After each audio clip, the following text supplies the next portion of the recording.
हे आहे संसारी गार्डन. इथल्या लोकल लोकांना जर इथे यायचं असेल तरीसुद्धा 10 रुपये या ठिकाणी द्यावे लागतात. आणि तरी इथले कारंजे बंद, लाईट्स बंद. त्यानंतर हे ठिकाणी तुम्ही स्टेज बघू शकता. या स्टेजमध्ये काय अवस्था झालेली आहे तेही बघू शकता. तर रत्नागिरीतल्या नागरिकांना मोकळा श्वास घ्यायचा असेल तर त्यांना 10 रुपये या मोकळ्या श्वासासाठी द्यावे लागणार आहेत. आणि इतकं करूनही इथले कारंजेसुद्धा हे बंद ठेवण्यात येतात. तर रत्नागिरीकरांना जर मोकळा श्वास घेण्यासाठी सुद्धा प्रतिमानसी 10 रुपये मोजावे लागत असतील तर मग नगरपालिका या नागरिकांसाठी करते काय?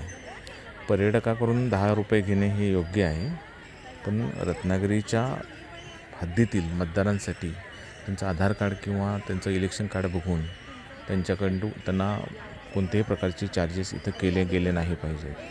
कारण हा आमच्या सॅक्रिफाईसचा पैसा आहे. ही जी जागा आहे ही रत्नागिरीकरांच्या हक्काची जागा आहे. त्यामुळे रत्नागिरीकरांकडून 10 रुपये घेणे ताबडतोब थांबवण्यात यावे.